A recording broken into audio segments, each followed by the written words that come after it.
This is going to be the toughest movie battle that I've put together so far. I almost feel like I should call Dana White and see if we can sell some freaking pay-per-views.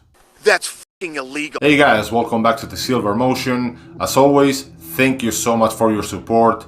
If you want to help me out, a few clicks go a long way. Today we are going to be talking about some of, if not the two greatest action sci-fi films ever made. I truly didn't want to put any limitations on this one, and while I probably won't reach the full-blown deep dive level analysis that I really want to read when I make a review on each movie, I really want to take my time on this one because I find these two movies very, very special. So put your seatbelts on and get ready for a ride in which machines and AI are not as friendly as ChatGPT. Spoilers ahead, so if, just in case you haven't watched these movies yet, please stop the video, go have the time of your life, and then come back and watch this. For this battle, each round will be scored with a 1 to 10 point system, and just a quick reminder, the score is only about the movie itself and how much of its own potential it reaches, except of course when we compare the two movies together. After all, it is a movie battle. Today's rounds will be 1. Tone and atmosphere. Here we talk about the story, the core, the soul of the movie represented through cinematography, costume design, soundtrack, and overall musical score. Round 2 will be acting and characters. How each actor delivers the material and how transcendent the characters in each movie are from a cinematic point of view. Round 3 will be dialogue. You already know, we want to hear epic, memorable lines, monologues, phrases that become part of who you are as a viewer after you watch these movies. For round 4, we have action scenes, special effects. We'll be comparing action scenes and special effects and the amount of love and care that was invested in each of these great films. In round 5, overall feel. The overall feel is very simple or extremely hard depending on the battle. Ask yourself, which movie is better? Don't think twice. Don't even breathe. Just say it out loud and get your personal opinion. A good question to also ask is, what does this movie mean to me? How much space does it take in my heart? And I think this might be a pretty good way to start. I want to talk about what these two movies mean to me and a bit of my history with these movies. I grew up in a very small apartment, which meant that if my parents wanted to watch a rated R movie, we were at the very least going to hear that shit from our bedroom. On top of that, they were pretty open-minded with the type of movies we were allowed to watch.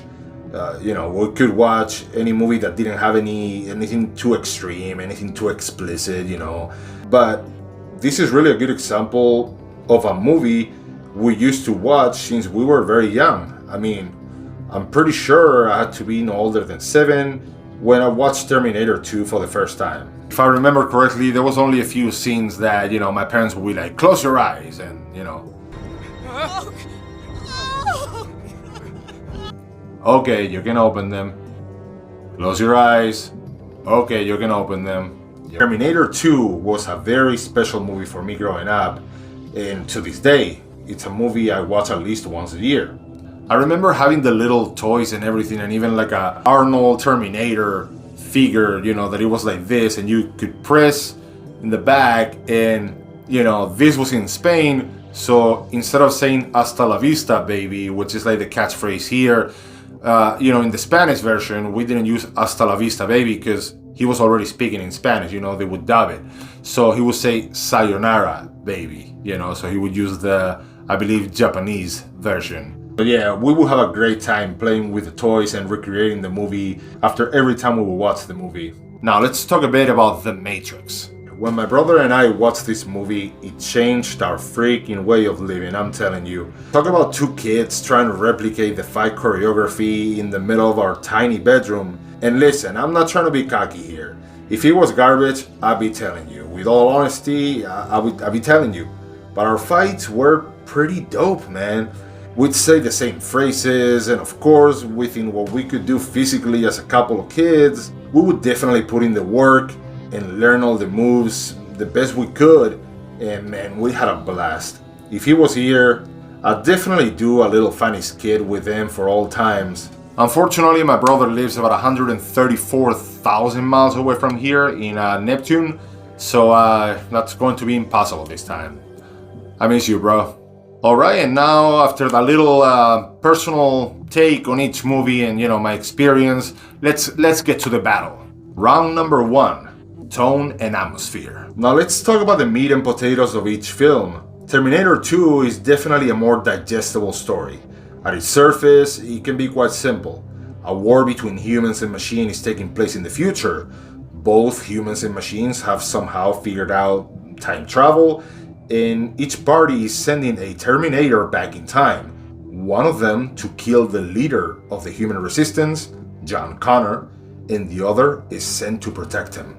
Now, it will be a total insult to just say, there you have it, that's Terminator 2. This movie has so many layers and nuances within that plot, it would take me hours to go through them. I'd like to say that even though this is a sequel, you can watch it as a standalone movie perfectly. To be honest with you guys, I didn't even watch the first one for many years. Little side note, I consider Terminator 1 to be a solid movie, but it's something I don't revisit. I believe I've watched them 2-3 times in my life. I guess the comparison can be kind of like from Blade Runner to Blade Runner 2049. I understand Blade Runner is a good movie, but to me, 2049 is definitely a huge step up.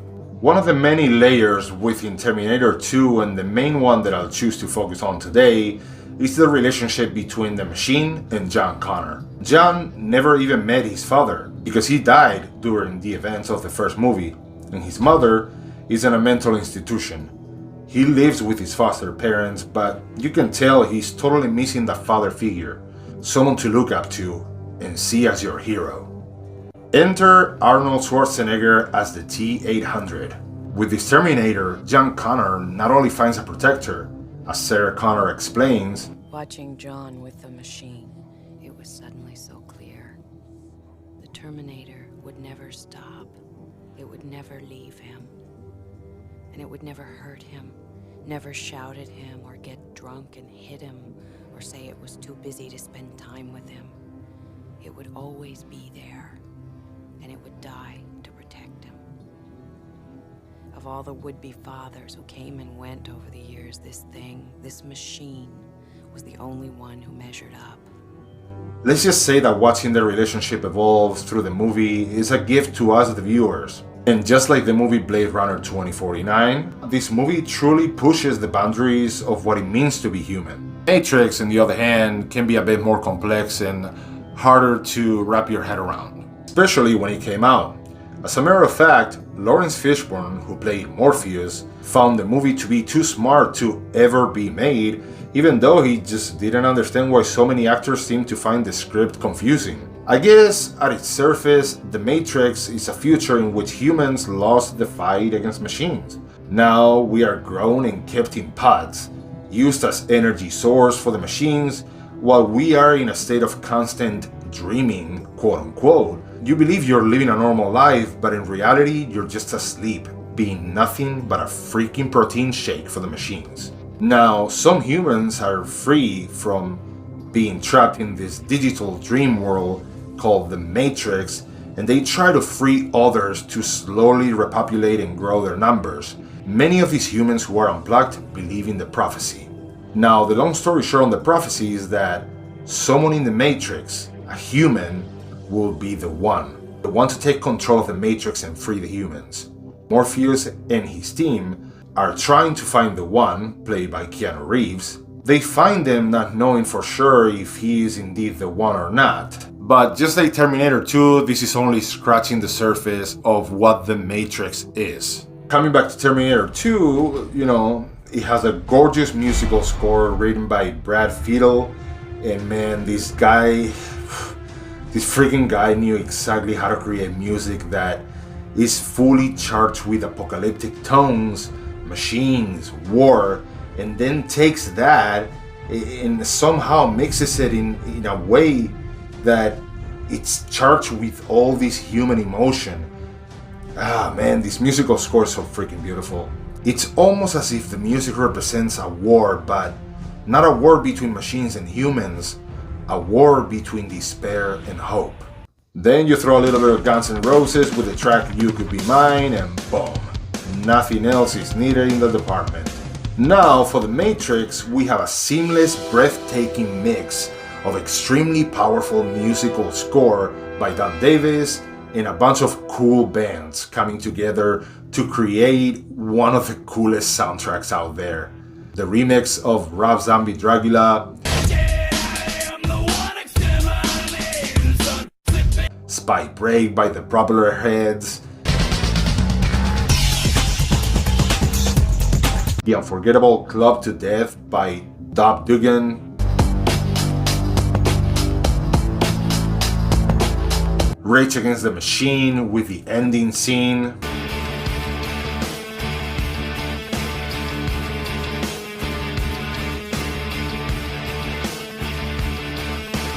and then the Deftones at the end with the credits. Like, come on, man. It's like 10 out of 10 on the soundtrack. You couldn't get any better.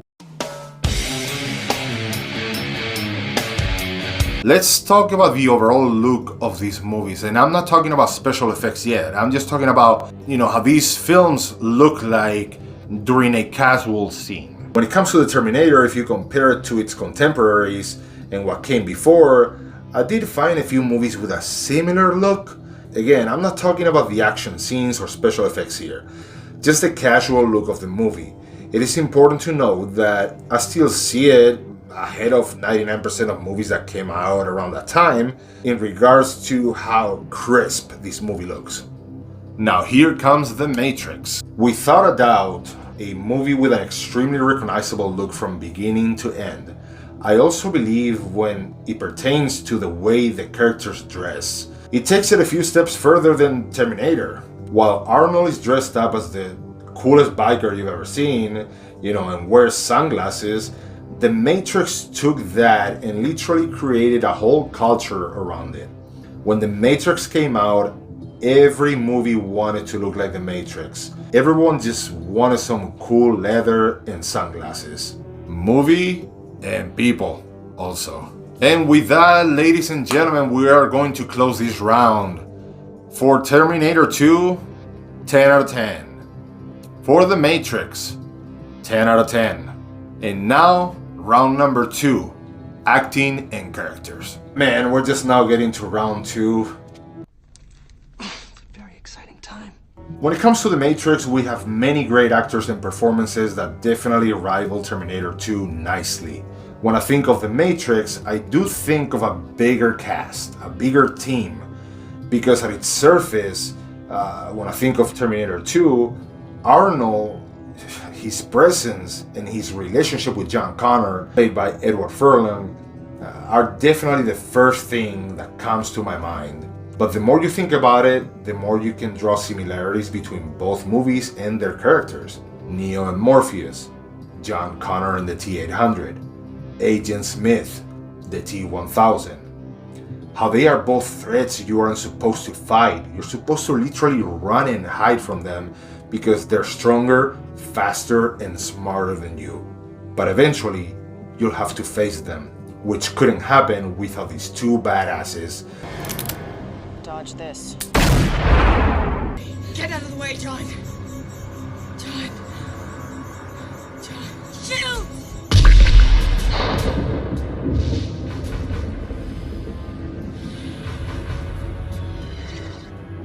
You can most definitely also compare. What I love about The Matrix is that even though the cast is extensive, everyone seems important. Everyone would be missed if they didn't appear in the movie. Arnold's performance as the T-800 in Terminator 2 is freaking brutal, and the more I watch it, the more little nuances and cool details I notice. He's so freaking magnetic on screen that even when he isn't present, he eclipses some of the other incredible performances. There are so many cool things I like to say about the behind the scenes when it comes to what an incredible job Edward Furlong did in his very first acting role. I order you not to go. I order you not to go. I order you not to go. I know now why you cry. but it's something I can never do.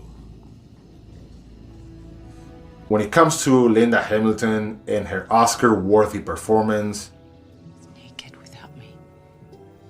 If I could just make a phone call. Afraid not. Not for a while. I don't see any choice but to recommend to the review board that you stay here for another 6 months.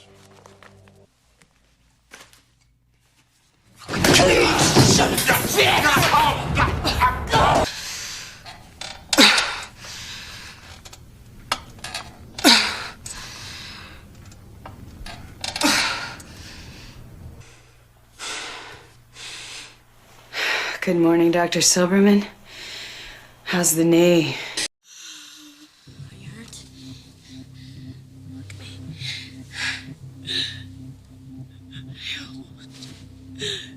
me. I almost. same deal. But like I said, I will give each of these movies their own deep dive when the time comes.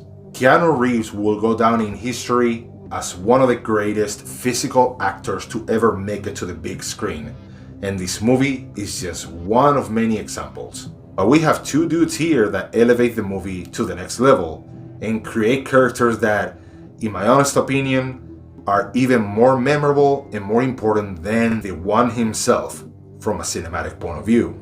Even more important than Neo, Hugo Weaving as Agent Smith and Lawrence Fishburne as Morpheus are the kind of characters that we yearn every time we go watch a new movie, but unfortunately, those characters are very hard to find. Alright, for round number 2, every actor is perfect, so I'll save you guys some time.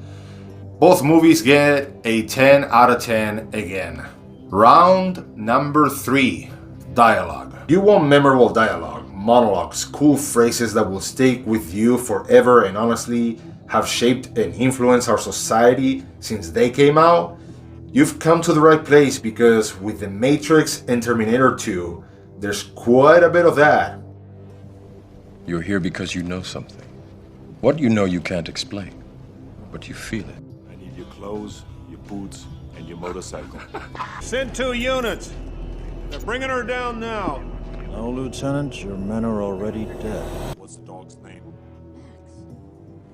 Hey, Janelle. What's wrong with Wolfie? I can hear him barking. Is he okay? Wolfie's fine, honey. Wolfie's just fine. What are you? Your first appearance are dead. Trying to free your mind, Neo. But I can only show you the door. You're the one that has to walk through it. Come with me if you want to live. Do not try and bend the spoon. That's impossible. Instead, only try to realize the truth. What truth? There is no spoon. You don't say affirmative or some shit like that. You say, no problemo. And if someone comes up to you with an attitude, you say, eat me. And if you want to shine them on, it's hasta la vista, baby. Hasta la vista, baby. Come on, stop trying to hit me and hit me. Trust me. To deny our own impulses is to deny the very thing that makes us human.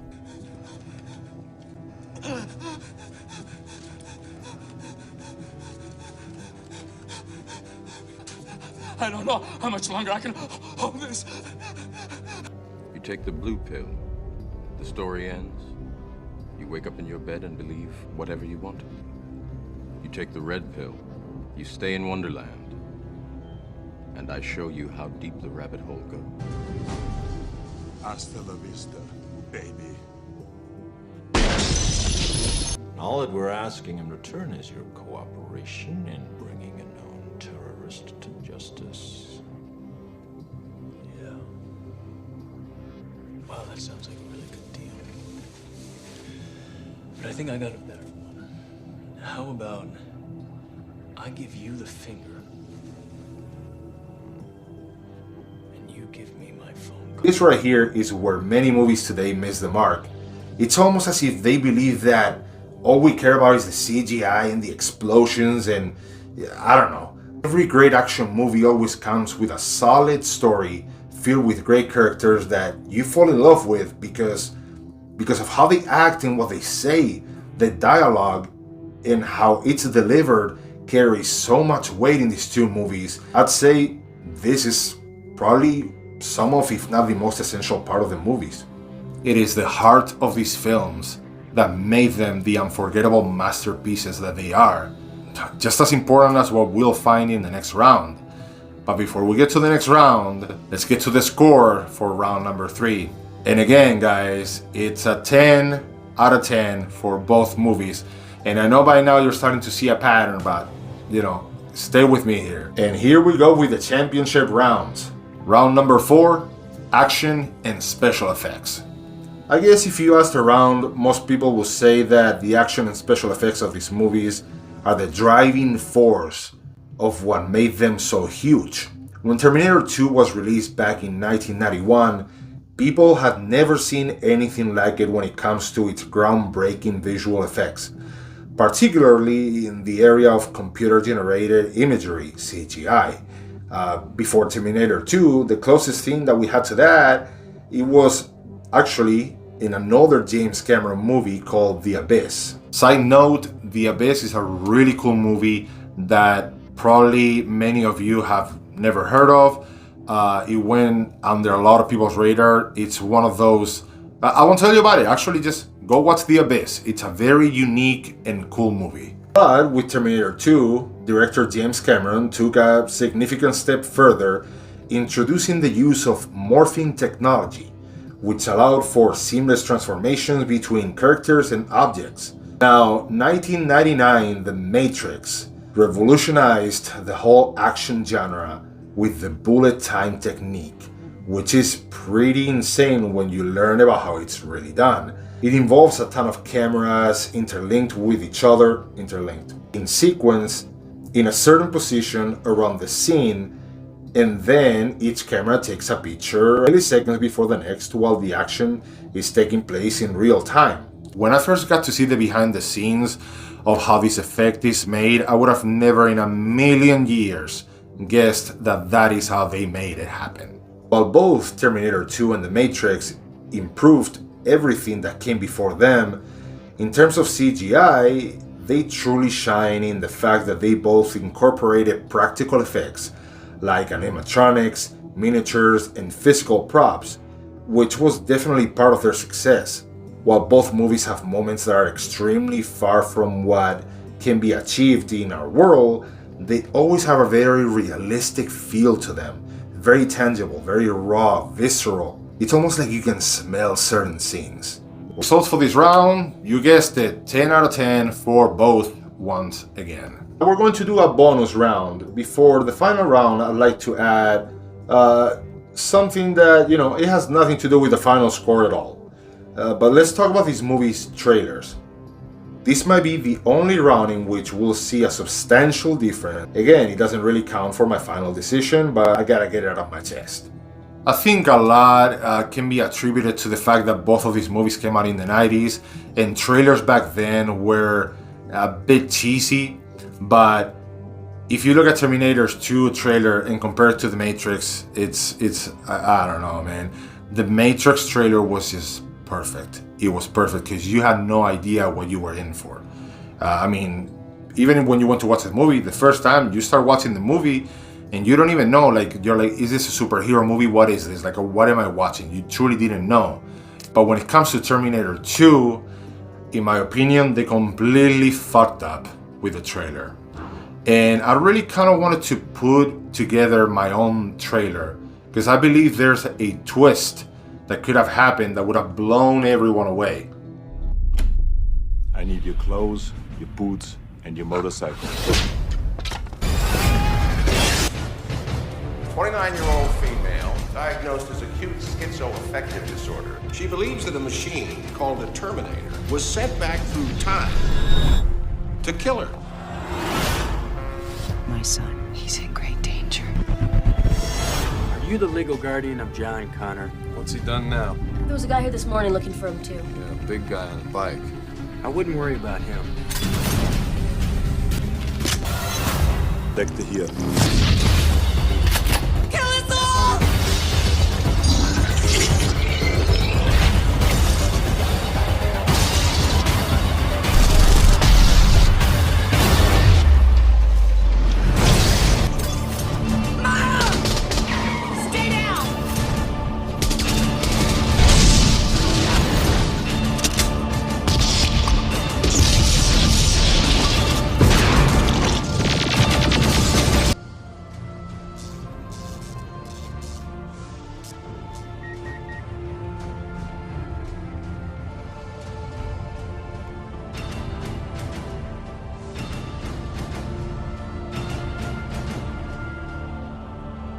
Now imagine after watching Terminator 1, you go to the movie theater and, you know, in the trailer, they do not show that Arnold is now a good guy, you know, that is up until this moment. Hey, hey!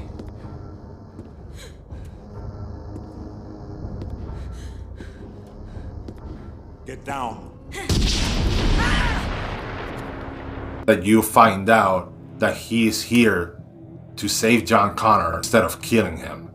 I think that would have been pretty cool. Now for the last round, round number 5, overall feel.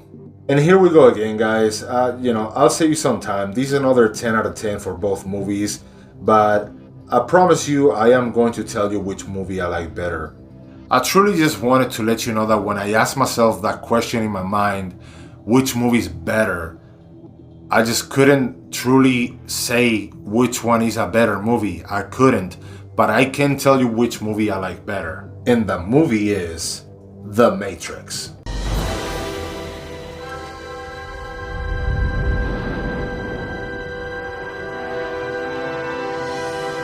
The Matrix literally changed my life and the way I view the world. I also believe from an objective point of view, the film had a bigger impact in pop culture and cinema overall.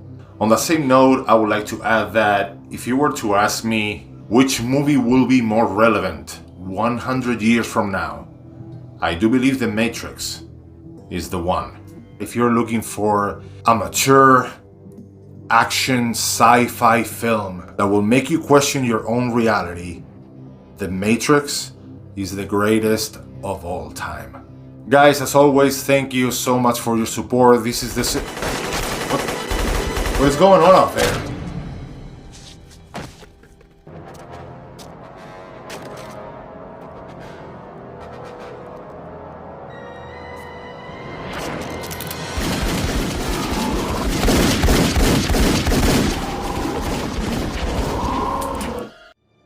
Trinity! I'm out of here.